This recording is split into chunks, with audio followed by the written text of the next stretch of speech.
Hola gente linda, ¿qué tal? El día de hoy tenemos un gran invitado. Él es artista, músico y productor. Bienvenido, Marcelo, ¿cómo estás? Caro, encantado, encantado de estar aquí con tu gente, contigo en tu podcast. Feliz, feliz de comunicarme contigo. Sé que tienes muchísima experiencia en esto de la música, la voz, la producción. Cuéntanos, por favor, qué tiene que ver nuestra voz con nuestra historia personal. Bueno, es una gran pregunta porque de esto yo me enteré hace relativamente poco, a pesar de que tengo muchos años dedicándome al tema de la voz. Soy locutor profesional desde hace muchos años. Empecé muy joven siendo locutor de radio y después me fui haciendo locutor de marcas publicitarias, un poco más orientado al tema de la publicidad, un poco de doblaje y todo ese camino yo siempre lo enfoqué por el lado de la técnica, ¿no? Yo estudié actuación de voz, estudié técnica vocal y al principio solamente yo orientaba el tema vocal a precisamente la parte técnica, hasta que después tuve la enorme oportunidad de conocer un gran maestro que me dio la herramienta que ahora yo trato de compartir con las personas y es precisamente este vínculo de que la voz no viene predeterminada genéticamente en su totalidad. No es un rasgo como decirte el color de ojos o el color de piel, que dices, bueno, naciste con este color de ojos y a menos que te pongas ahí unos lentes de contacto de color, no puedes cambiar ese color de ojos, como otros atributos o rasgos de tu persona. La voz no, la voz viene ciertas, digamos, características, en este caso del aparato, del instrumento que traemos, pero esas características físicas sí las heredamos de las personas, obviamente de nuestros antepasados, padres, abuelos. Sin embargo, la ejecución de ese instrumento, lo que yo voy a ir utilizando de ese instrumento, sí va a ser definido por mi historia de vida. Entonces, en la medida en la que yo voy aprendiendo, confiando o desconfiando en la ejecución diaria de ese instrumento, pues es el resultado que va a tener el sonido de ese instrumento. Y por esto me parece relevante decirle a la gente que todos nacemos prácticamente, digo, entiendo que hay personas que podrán nacer con alguna deficiencia congénita en el aparato fonador, entiendo ese punto, pero bueno, la gran mayoría de las personas, digamos, nacemos con un aparato fonador perfecto, con una posibilidad de uso de la voz perfecta, magnífica, sin ninguna limitación. Es decir, el aparato fonador de Luciano Pavarotti y el tuyo, Caro, cuando nacieron, son exactamente iguales. O sea, Luciano Wow, Pavarotti lloraba igual de fuerte que tú. mira, Entonces, para qué mí eso es muy inspiración. relevante. Cuando entendí esto, dije, claro, claro, es inspiración, es decir, la voz, por eso mi invitación siempre en mi contenido y en este tipo de charlas que tengo la oportunidad de tener con la gente es que te puedes hacer cargo de tu voz. Es decir, ni siquiera digo te puedes. Me parece que es hasta una obligación hacernos cargo de nuestra voz y dejar de tenerla ahí nada más al ahí se va, ¿no? Y pensando que no hay nada que hacer al respecto. Entonces esa es mi misión, digamos, es ayudarle a la gente a darse cuenta de esto que mencionabas. La voz es tu historia, pero así como puedes tomar participación activa en tu historia, puedes tomar participación activa en tu voz. O sea, definitivamente piensas que la voz se puede educar. Y es decir, ¿crees que todos nacemos con este talento y se lo ¿Sí? puede además desarrollar? Claro, y mira, la palabra que mencionas, educar, creo que es una palabra que también podría generar un poco de confusión a qué me refiero. Yo creo que la voz no es necesario educarla, la voz es necesario liberarla. ¿Me explico? Porque luego la educación, y el concepto lo entiendo, y creo que muchos hemos pensado en eso, educar tiene que ver sí con algo como una guía, pero también establecer ciertos límites, ¿no? Esto no porque está mal, no, esto sí porque está bien. Y de pronto en la voz, yo creo que lo primero que hay que hacer es eliminar ese tipo de etiquetas y verlo como un instrumento con el que vamos a jugar. O sea, los niños no piensan en nada cuando están usando su voz. Ni siquiera piensan en si están en la iglesia o no están en la iglesia. Digo, quizá la irresponsabilidad es del adulto que lleva al niño a la iglesia, ¿no? Porque el niño no tiene por qué callarse porque están en un lugar como la iglesia, por un ejemplo, porque puede ser un funeral o puede ser un hospital. El niño, si te das cuenta, no tiene la conciencia para decir, ah, es que aquí no se puede hablar. Si hablo, está mal. Entonces va aprendiendo la persona, conforme va pasando la vida, a que es mejor callar, a que molesto si hablo, a que Ujú. si elevo la voz, entonces me van a señalar, me van a criticar, y todo eso se va guardando somáticamente en el cuerpo. Entonces la Qué voz llega un fuerte. momento en el que se creyó que ya no podía hablar, que ya no tenía el derecho a hablar, que no era necesario, porque ¿para qué si no me van a escuchar? Entonces así básicamente es cuando yo veo a muchos adultos con los que puedo trabajar y con los que no puedo trabajar, de todos modos los escucho y los veo con esta desconfianza, con este temor a ser escuchados, y todo esto me parece que tiene una raíz en este tipo de situaciones que te menciono, Caro. Porque como tú dices, se fueron apagando por previas Ujú. experiencias que sucedieron en el pasado. Claro, imagínate que tú estás, ve una guitarra que tienes ahí atrás de fondo. Imagínate que una persona está tocando guitarra, ¿no? Y entonces yo, obviamente, como cualquier persona que tocó un instrumento y no es un genio del instrumento, porque una cosa es que tengas facilidad, porque vemos niños, ¿no? Que se sientan a los 5 años y ya son pianistas perfectos, ¿no? Bueno, hay muy poquitos de esos. La mayoría, como es mi caso, tuvimos que, como dicen los españoles, currárnosla, ¿no? Nos tuvimos que ganar el hecho de ser, de alguna forma, intérpretes en un instrumento. Entonces, en la guitarra, imagínate que tú estás aprendiendo en tu habitación guitarra y tienes el primer acorde de una canción que te gusta y luego tienes otro acorde y luego por fin logras decir, ya puedo tocar 3 acordes, por lo tanto me puedo atrever a mostrarme, ¿no? Entonces en la reunión familiar, de pronto tú dices, me quiero mostrar o por alguna razón dices, voy a tocar la guitarra y tocas esos 3 acordes, ¿no? Imagínate qué pasaría con tu confianza como guitarrista si de pronto el primo mayor te dice, ¿para eso nos hiciste callarnos? No, O pues, sea, ya ¿para se eso acaba. nos hiciste perder el tiempo? Ay, no. No, aprende a Cla tocar y luego regresas, ¿no? claro, Tú terrible. sabes, Ujú. la seguridad, la confianza, la autoestima de esa persona. Tú sabes, incluso puede llegar a pasar que deje la guitarra, ¿eh? En ese mismo momento llega a su habitación y dice, jamás vuelvo a tomar la guitarra porque yo no me quiero volver a sentir como que me acabo de sentir hace unos minutos. Mal, ¿no? Puede haber gente, que son los menos, que digan, eso me motiva a mejorar.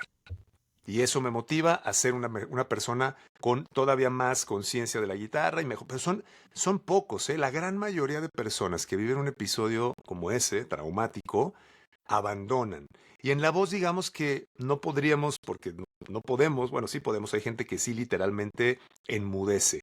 O sea, tiene pánico a hablar. Y es por eso.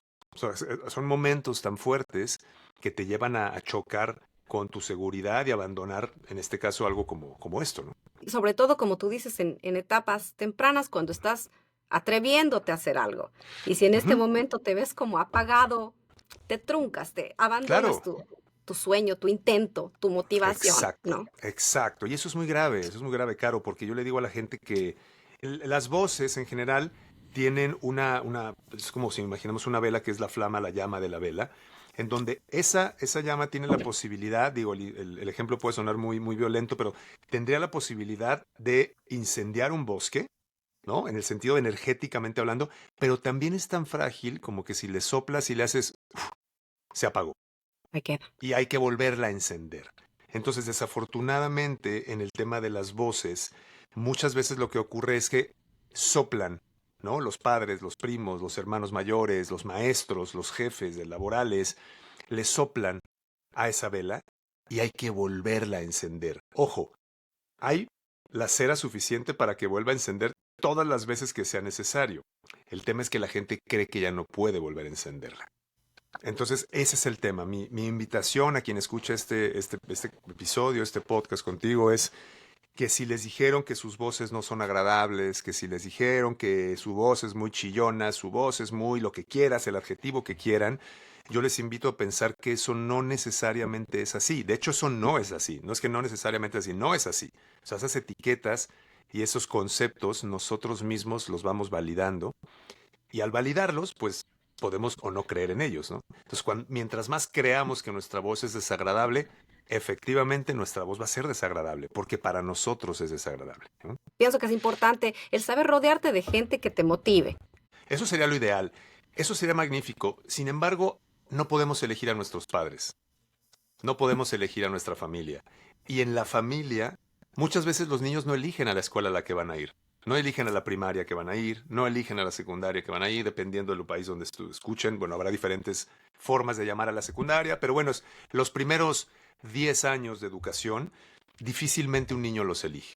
Entonces ahí, por eso el llamado de lo que yo hago es para que quienes son profesores, quienes son padres, quienes son tíos, quienes son hermanos o primos mayores y tengan contacto con niños, hay que cuidar mucho sus voces, hay que de verdad cuidarlas. Sí podemos hacer bueno, entender que la voz tampoco es como una anarquía, ¿no? Es como, no, bueno, es que dijo Marcelo que lo dejara decir lo que quiera y cuando sea. Bueno, obviamente hay conciencia, conforme el niño va creciendo se vuelve más inteligente y puedes negociar con un niño, pero el punto aquí importante es no burlarse de las voces, no generar comentarios negativos de las voces, no decir nada que tenga que ver con un señalamiento negativo en la voz de alguien, porque de verdad la herida puede ser sumamente profunda y lo peor es que es duradera, muy duradera. Puede ser. Es cierto, totalmente de acuerdo. Si no tienes nada bueno que decir, más bien quédate callado. Claro, Sí, exactamente. ¿no? El silencio es un gran aliado, ¿no? Es importante saber respirar. Básicamente fundamental, obviamente para la vida y también para la voz. El aire es la materia prima de la voz. Si yo no sé administrar correctamente mi aire, básicamente siempre voy a estar con una voz deficiente en su sonido, pero no solamente deficiente en su sonido, sino me voy a agitar, me voy a cansar, voy a sufrir de una pérdida de energía que no necesito. El cuerpo humano, lo sabemos, es una máquina que busca la eficiencia. El cerebro, todo el cuerpo lo que busca es la eficiencia. Por eso la evolución nos ha permitido que los aparatos, que los sistemas, que los órganos, que todo lo que hay dentro de nuestro cuerpo opere de la mejor forma posible con los menores recursos posibles siempre, ¿no? Esa es la idea del cuerpo y de la vida en general. Con el aire, pues no es la excepción. Como es un proceso que es simple y complejo dependiendo de dónde se mire, ¿no? El habla, la fonación, porque es muy simple en el sentido de que yo ingreso aire por mis fosas nasales al momento de expulsar ese aire a través de la garganta, que toca la laringe y toca las cuerdas vocales, vibran y se genera un sonido, ¿no? Suena simple, porque en realidad lo es, pero la manera continua en la que yo estoy emitiendo ese sonido requiere de cierta conciencia, precisamente para lo que mencionas, para administrar el aire de forma correcta. Hay un libro que yo siempre recomiendo y ojalá, no quiero comisión por eso, porque yo quiero que ese libro se venda mucho. No conozco al autor, pero es un autor norteamericano que se llama James Nestor y Ujú. su libro Respira. Yo he sido promotor de ese libro porque a mí me cambió muchísimo el concepto, el entendimiento de qué es respirar y por qué es fundamental reaprender a respirar por la nariz y eliminar la inhalación por la boca, por ejemplo. Solo eso, si somos capaces de reaprender y volver a respirar, inhalar por la nariz, tu vida cambia, pero de verdad cambia a niveles que ni siquiera te imaginas, en cosas que ni siquiera te imaginas que repercute una mala respiración. Entonces, en Claro, resumen, inclusive a nivel sí, salud, dime. ¿no? A nivel salud, Eso, inclusive. eso. Por eso te digo que la respiración es la materia prima de la vida y el aire es la materia prima de la voz. Entonces, mucha gente ha escuchado, por ejemplo, que no le gusta su voz porque tiene unas voces, por ejemplo, hay gente de pronto, este tipo de sonidos que tienen, simplemente es porque el aire no tiene la potencia, ¿no? Adecuada. Hay otras razones, pero muchas veces sucede que el aire no tiene la potencia adecuada porque no estamos utilizando correctamente el diafragma. Entonces, la voz pierde calidez, pierde armónicos y, por obvias razones también, la percepción, que ese es otro tema muy interesante, la percepción de la gente ante nuestras voces es algo que muchas veces nosotros nunca vamos a conocer. O sea, la realidad es que muy poca gente nos dice lo que piensa de nuestra voz. Por educación, porque obviamente, pero fíjate, aquí lo quiero ligar a otro tema que tiene que ver con la respiración en cuanto a que em, la gente, el cerebro de todas las personas,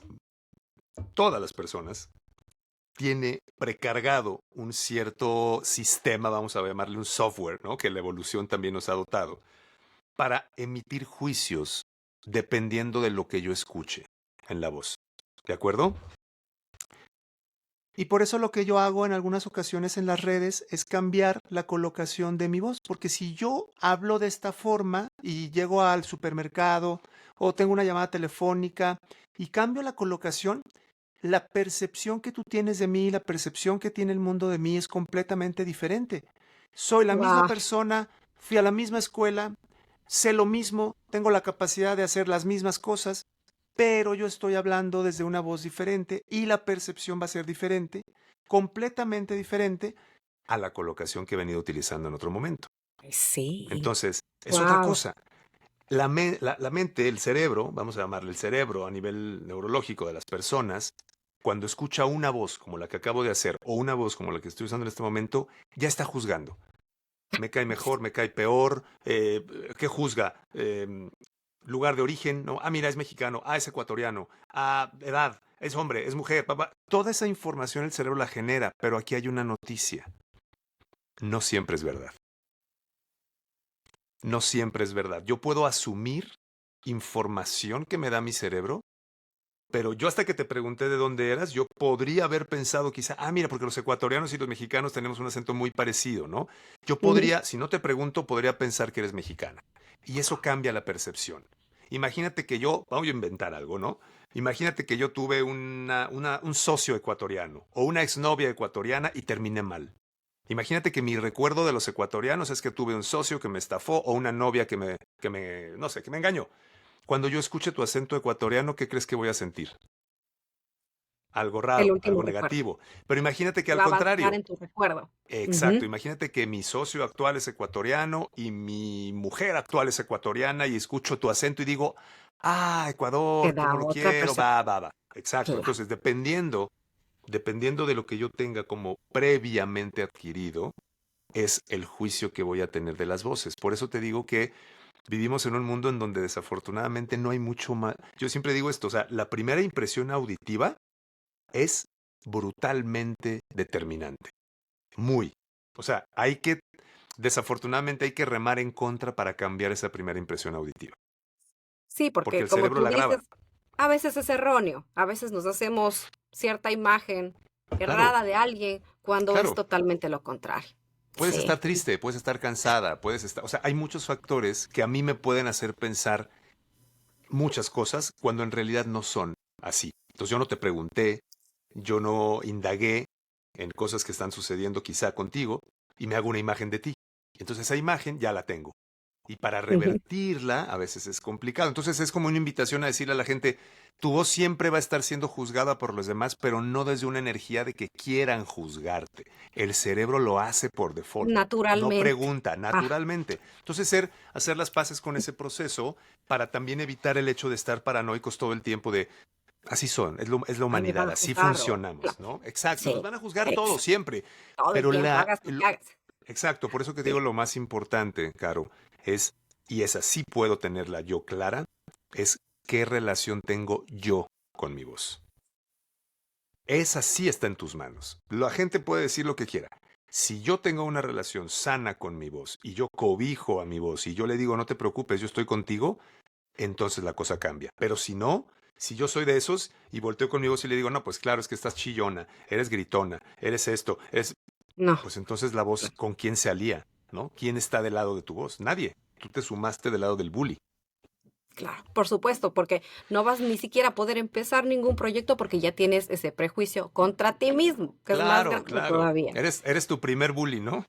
Claro, completamente. Y cambiando de tema un poco, Marcelo, no sé si viste la ceremonia de los Oscars, quién ganó de la banda sonora Oppenheimer. Sí, ¿Estás de sí. acuerdo? ¿Qué opinas? Sí, bueno, me parece un soundtrack muy interesante. La banda sonora de Sí, Oppenheimer, a mí, desde que la vi, tuve la peliculón. oportunidad de verla en el cine, aparte una gran Ujú. película. Mucha gente hablaba del volumen, de que era un soundtrack en momentos muy estruendoso y todo.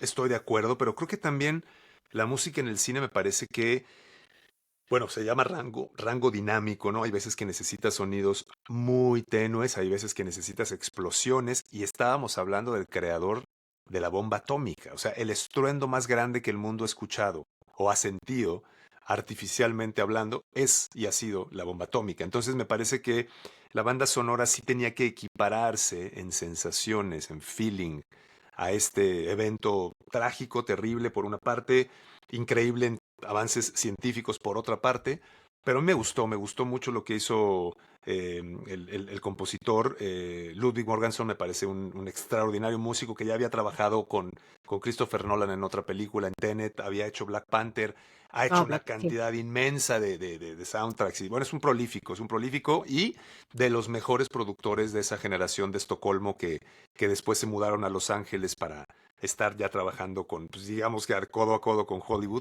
pero es una generación que empezó desde hace, no sé, creo que 25 o 30 años a crear hits de una forma muy particular desde Estocolmo, un grupo muy pequeño de productores que ha ido heredando y pasando la estafeta a nuevas generaciones. Bien merecido ese Oscar, entonces.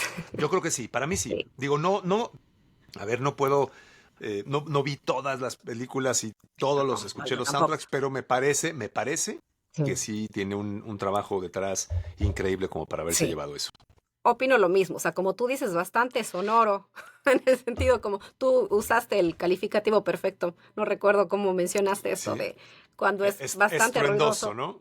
pero claro, es Claro. justamente lo que necesitaba para explicar. Se lo merece y bien por la gente de Oppenheimer que arrasaron en los Oscars, ¿no? Además, sé que eres un gran fan de Gustavo Cerati. Escuché un episodio de tu podcast, les invito a escuchar más Sala, muy bueno, el podcast Gracias. de Marcelo, está increíble, pero este capítulo en particular me impactó. Por favor, si podrías contarnos aquella anécdota cuando le cantaste a la madre de Gustavo Cerati.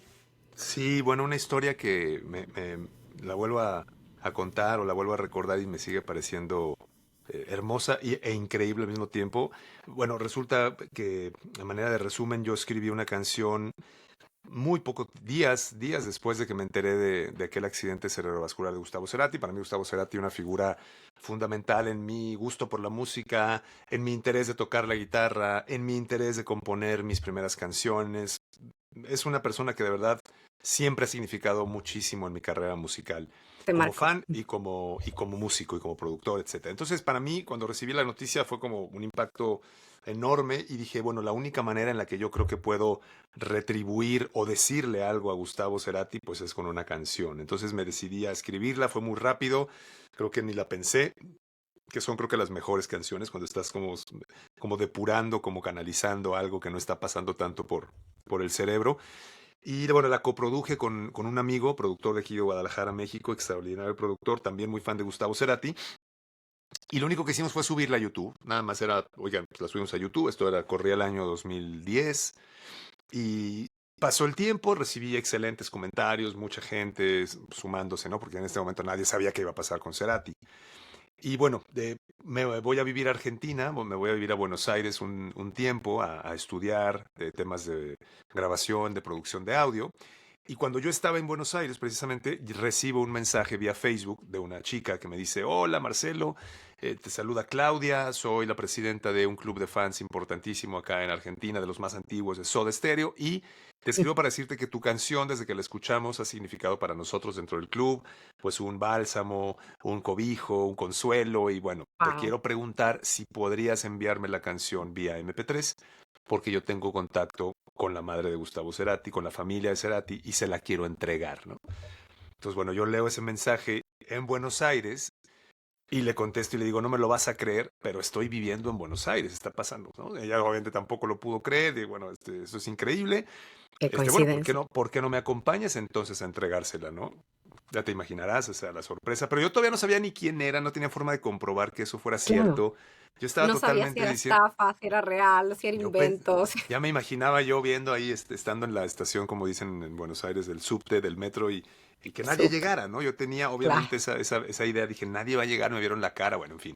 Sí llegó después de un buen tiempo de estar esperando, llegó, perdóname la demora, va, y Increíble. fuimos, tomamos un colectivo y llegamos a la zona donde estaba la clínica donde se encontraba internado Gustavo Cerati, por la zona, si no mal recuerdo, de Núñez, allá en Buenos Aires. Y yo tenía un buen amigo de la escuela que era colombiano que vivía muy cerca de ahí. Entonces le dije, "Oye", él y un amigo, eran dos colombianos queridísimos. Y les dije, por favor, acompáñenme, necesito que haya testigos de esto porque yo no sé si contarlo va a ser suficiente, ¿no? Y nada, llegamos al hospital, a la clínica, y esta chica Claudia habló por ahí con pues, un encargado de seguridad y le dijo, bueno, ¿serías tan amable de hablarle, por favor, a Lilian? Porque le quiero presentar a alguien, ¿no?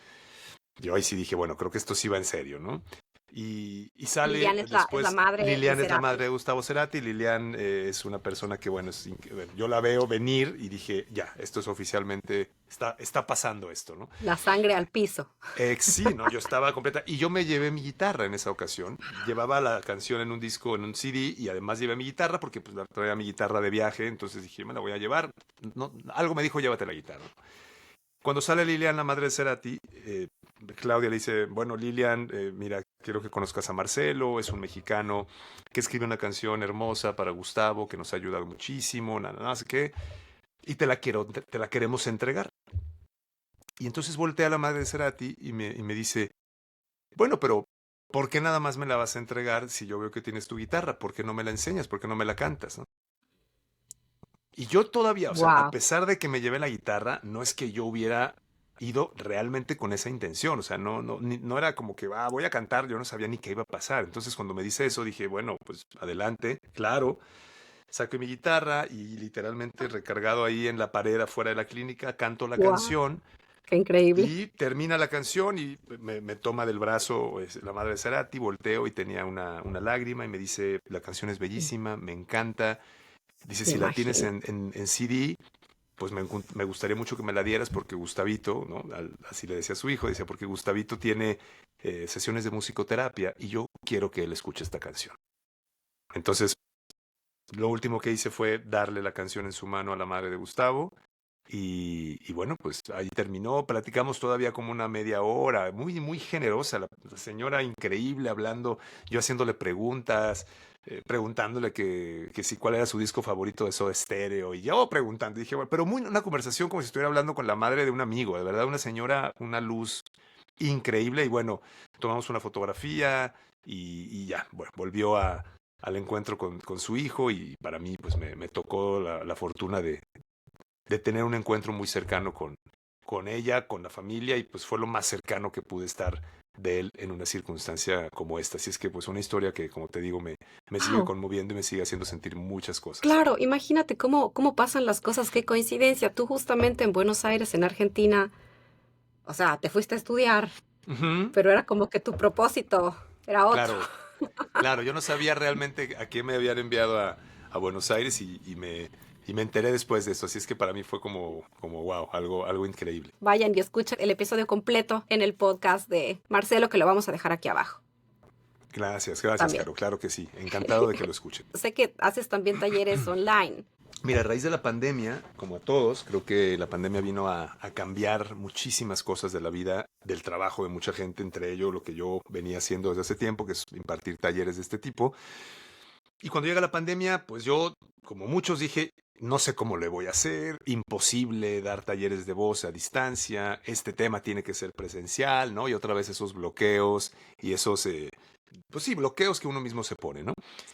Al paso del tiempo me di cuenta que quería probar, empecé a probar talleres en línea, empecé a darme la tarea de hacerlo y te puedo decir hoy que ya después de casi 3 años y medio, junto con mi equipo de trabajo, he podido tener la posibilidad de impartir talleres. Te decía justo antes de entrar a la grabación que tengo la fortuna de contar con alumnos y con personas de toda América Latina, del mercado latino en Estados Unidos.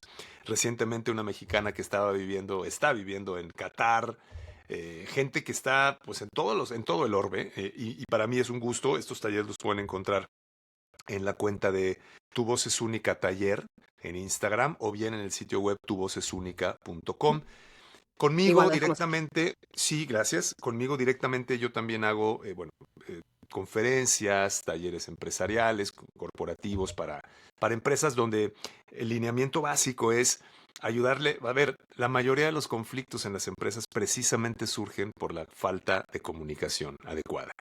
Entonces, el elemento central en la comunicación es la voz. Entonces, si nadie nos enseña nada sobre la voz, pues básicamente estamos condenados a repetir los mismos problemas. Entonces, eso es lo que hago a nivel personal. También te dejaré mi correo electrónico, mis redes, tanto en TikTok como en Instagram, para que ¿Cuáles puedan son? también en Marcelo Salazar E. En TikTok y en Ok. Instagram, Marcelo Salazar E. Ahí me pueden encontrar en ambas redes. En LinkedIn también estoy igual, Marcelo Salazar, donde quieran ustedes tener algún tipo de contacto conmigo o bien ver el contenido que comparto. Encantado de poder tenerlos en la comunidad de esto, de la música. Hablo de música, hablo de libros, hablo de la voz, obviamente, intentando que la gente pueda tomar en sus manos este proceso tan maravilloso que es redescubrir su voz, Caro. Igualmente dejamos aquí apuntado todas tus redes. Te agradezco muchísimo por tu tiempo, tremenda clase que nos diste a todos. Y por favor, si quieren seguir aprendiendo más, síganle. Por Caro, favor, que no sea la última vez. con mucho gusto, ya sabes que estoy a la orden, me va a dar mucho gusto continuar la charla. Te agradezco a ti por el contacto, por invitarme y muy, muy contento de haber podido compartir contigo y con tu gente. Aquí saben que cuentan conmigo. Muchas gracias, Marcelo. Gracias a ti, Chao. Caro. Hasta luego, que estés bien. Gracias. Chao.